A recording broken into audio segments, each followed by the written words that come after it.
Banter itu top, ya, top. Kalau banter cerdas, luwih top mana? Dari mana dia bisa berkeyakinan? Kok orang nggak ngelihat berkeyakinan? Gus Dur itu buta mata juga buta hati. Tentu Wali Songo pun harus dinyatakan sebagai imigran baik dari Turki atau dari Maroko. Assalamualaikum warahmatullahi wabarakatuh. Alhamdulillah teman-teman sekalian, pada video kali ini saya akan mereaksi videonya Kiai Haji Marzuki Mustamar, di mana ada sebuah statement yang wajib untuk kemudian didengar oleh teman-teman Ansor, teman-teman Banser, teman-teman aktivis Nahdlatul Ulama, dan tentunya ini bisa menjadi sebuah renungan untuk kemudian melihat situasi kenegaraan, situasi Nahdiyin, dan juga akidah-akidah dari Nahdlatul Ulama yang kian hari kian dicapik-capik oleh oknum-oknum yang tidak bertanggung jawab. Sebagaimana seperti klan Ba'alwi yang terus menggembor-gemborkan dari mimbar ke mimbar sebuah ceramah-ceramah yang di luar dari akidah Islam. Sebuah ceramah-ceramah kehurafatan penuh dengan halu dan terbukti tidak diajarkan oleh Baginda Agung Muhammad SAW. Kita akan tonton dulu videonya teman-teman ya, dari Kiai Haji Marzuki Mustamar yang mengatakan Banser itu top, lebih top lagi kalau cerdas. Kita akan simak dulu biar nggak salah paham teman-teman ya.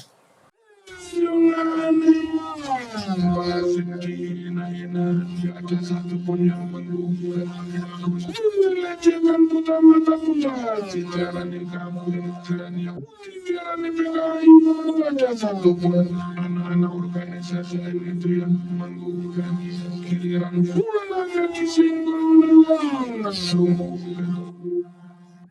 Fulan ini yang dimaksud tentunya Pak Idrus bin Salim Al-Jufri, yang dimana dikatakan monyet dan disebut sebagai sebuah penghinaan, karena sebenarnya itu bisa didiskusikan.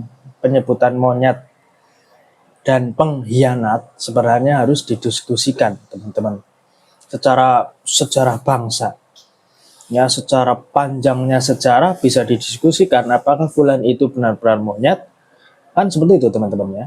Yang kemudian melaporkan apa bisa membuktikan bahwa Pak Idrus bin Salim Al-Jufri itu bukan pengkhianat, apa bisa membuktikan, kan seperti itu pertanyaannya. Jadi itu sebuah hal yang harus didiskusikan dulu dan nantinya kemudian disimpulkan apa itu sebuah penghinaan atau bukan, kan seperti itu. Kita lanjut teman-teman. Akankah membela si fulan itu jauh lebih berharga, lebih penting daripada membela Mbah Hashim As'ari, sehingga Mbah Hashim nggak perlu dibela, Gus Dur nggak perlu dibela, fulan yang harus dibela. Mulai kapan fulan ngungkuli Gus Dur? Apa fulan nggak perlu dibela? Dibela, tapi dahulukan dulu membela Mbah Hashim As'ari. Kalau semua komitmen selamatkan NU, selamatkan Mbah Hashim, selamatkan Gus Dur supaya tetap terus, selamatkan marwah organisasi, semuanya sudah berjuang kayak begitu mati-mati. Leono toko ngono temenan wes. Sopo-sopo nyinggol toko iki, ya sopo bakal ngamuk mesti. Ya. Kalau nggak peduli terhadap tokoh-tokoh besar NU, lalu umat kau minta peduli pada sampean, ya ketemu birang perkara zaman dewe nggak ngereken atau minta direken. Benar mas rumusin. Hah? Banter itu top, ya top. Kalau banter cerdas, luwih top mana? Iya teman-teman, itu ya bahwa statement dari Kiai Haji Marzuki Mustamar untuk kemudian memberikan sebuah renungan bagi Ansor Banser yang kemudian harus bertindak adil ya. Coba cross check ke belakang bagaimana ketika Gus Dur dibuta mata buta hatikan dan sampai sekarang orangnya belum minta maaf. Gus Dur kan tidak melihat. Dari mana dia bisa berkeyakinan? Kok orang nggak ngelihat berkeyakinan? Gus Dur itu buta mata juga buta hati. Coba, Rizik Syihab itu belum minta maaf. kepada warga Nahdlatul Ulama, kepada Gus Durian, kepada Duriat Gus Dur, atas ucapannya yang mengatakan Gus Dur buta mata dan buta hati. Belum minta maaf sampai sekarang. Nah, kalau sudah minta maaf ya mending lah ya. Mending kalau sudah minta maaf lah. Sampai sekarang belum minta maaf. Merasa benar bahwa ucapan yang dilontarkannya itu adalah ucapan yang benar. Sungguh sangat berdosa itu kalau salah, teman-teman. Coba dibayangkan. Bayangkan seorang Gus Dur sebagai tokoh pluralisme dengan menggerakkan sebuah elemen masyarakat untuk menuju ideologi yang sejati, Pancasila dan NKRI. Gus Dur menjabat dikala banyaknya orang-orang mau memberontak, dikala negara mau pisah dari NKRI. Gus Dur muter-muter ke penjuru dunia untuk meyakinkan negara-negara di penjuru dunia bahwa eksistensi negara kesatuan Republik Indonesia masih ada. Marwah negara kesatuan Republik Indonesia masih ada. Itu Gus Dur. Kemudian disebut buta mata dan buta hati, ini kan ngawur, teman-teman. Disebut hatinya buta loh. Gus Dur itu dicintai banyak masyarakat kok. Sampai sekarang saja masih banyak yang membela. Sampai sekarang saja masih banyak yang jengkel karena pernyataan Rizik Syihab yang sok benar ya, dan sampai sekarang tidak mau minta maaf kepada ulama dan sekaligus cucu pendiri Nahdlatul Ulama. Mbah Hasyim Asy'ari belum Kiai Haji Ma'ruf Amin dikatakannya babi, saudara. Ya, dikatakannya babi oleh Bahar Smith itu. Masyarakat NU tidak membela, ini kan anomali. Ini kan membingungkan ya, aneh-aneh. Ya, teman-teman, ini ada sebuah pernyataan lagi dari Kiai Haji Lutfi Basori, di mana dia mengkritisi geger nasab antara imigran versus pribumi. Kita akan tonton ya videonya, teman-teman ya, sebelum kita akan kritisi. Mencermati dunia medsos sungguh sangat mengherankan. Bahkan saya lihat ada kontradiksi yang irasional terkait dengan geger nasab. Karena kelompok dari klan Pahlawi dinyatakan sebagai kelompok imigran. Ya betul Pak Kiai, bahwa klan Pahlawi itu kelompok imigran. Sejarahnya ada versi sejarah yang sangat buruk. Ya, bahkan pentolannya juga dari kalangan PKI. Itu imigran Pahlawi. Terus kita lanjut. Yang harus kembali ke negara asalnya yaitu Yaman. Tidak harus kembali ke negara asalnya.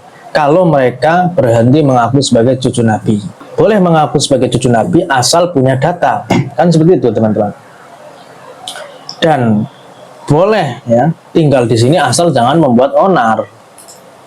Sedangkan kelompok dari Dzurriyyah Wali Songo menyatakan sebagai pribumi asli. Ya, Wali Songo sebagai fakta sejarah itu pribumi asli. Karena kedatangan Wali Songo di negara kesatuan Republik Indonesia itu menikah dengan pribumi-pribumi asli Nusantara, melebur dengan masyarakat, menghilangkan simbol-simbol dia sebagai keturunan Nabi, walaupun asli mereka itu keturunan Nabi, tapi tidak mau disebut sebagai keturunan Nabi. Kebanyakan dari mereka itu disebut sebagai Sayyid maupun Syarif, dan menikah dengan pribumi-pribumi asal Nusantara, dan bergabung dengan kekuatan para Sultan-Sultan Mataram untuk melawan antek-antek Belanda, melawan penjajah-penjajah, melawan para perusak-perusak negara kesatuan Republik Indonesia, para perusak-perusak Nusantara. Ya pribumi asli jadinya. Tapi kalau Habaib beda. Habaib harus menikah dengan yang juga imigran. Habib imigran menikahnya dengan imigran. Tidak boleh menikah dengan putri pribumi yang tidak ada jalur keturunan ke Habib-Habib imigran. Tidak boleh. Kita lanjut. Tapi tokoh-tokohnya justru mencari isbat nasab dari Naqabatul Ashraf yang ada di Turki atau di Maroko atau di India, tentunya dari Yaman sendiri. Nah, itu masih didiskusikan, teman-teman ya. Itu masih dalam proses diskusi, meneliti, meriset di mana jejak-jejak para wali songo, kan seperti itu. Bahkan ada yang mengaku sebagai keturunan Cina. Kalau memang demikian, aslinya tentu Wali Songo pun harus dinyatakan sebagai imigran, baik dari Turki, atau dari Maroko, atau dari India, atau dari Yaman. Bukan imigran. Wali Songo itu sudah melebur dengan masyarakat dengan menikahi wanita-wanita pribumi. Bahkan ada juga dari antara para wali-wali itu yang bukan imigran dan itu asli Nusantara. Siapa teman-teman? Sunan Kalijaga. Sunan Kalijaga bukan keturunan Nabi. Mereka keturunan raja-raja dari Nusantara. Apakah itu disebut imigran? Jangan ngawur Pak Kiai ya. Jangan ngawur. Bahkan dari Cina, seperti itu. Kalau kita mau bicara jujur. Karena itu menurut saya semuanya yang ada di Indonesia, baik dari Pahlawi maupun dari Dzurriyyah Wali Songo, ini adalah pribumi Muslim yang mereka hidup ratusan tahun berdampingan, sudah berkarya untuk mengisi. Kita sebagai masyarakat berdampingan dengan klan Pahlawi asal jangan membuat repot. Asal kemudian jangan membuat kegaduhan di negara kesatuan Republik Indonesia. Seperti Bahar ngata-ngatain Wali Songo itu terputus nasabnya. Ya itu kan ngawur. Dia sendiri tercangkokkan ke Wali Songo tapi ngatain Wali Songo terputus nasabnya yang tersambung mereka. Lah ini apa maksudnya? Kan seperti itu teman-teman ya. Bahar Smith mengatakan Wali Songo itu terputus, sedangkan dirinya, sedangkan kelompoknya, sedangkan klannya mau menjangkaukan pada Wali Songo, mau kemudian menyebut mereka golongannya para keturunan Nabi, kan repot. Jadi pada intinya teman-teman sekalian, secara fakta real sejarah Wali Songo adalah keturunan Nabi yang kemudian melebur kepada masyarakat, menikahi pribumi Nusantara, wanita-wanita pribumi Nusantara, dan sudah dipercayai oleh raja-raja Kesultanan Mataram.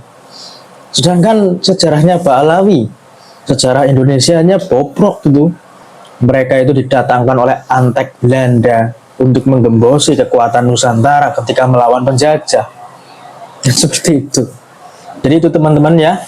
Pada kesempatan kali ini, Assalamualaikum warahmatullahi wabarakatuh.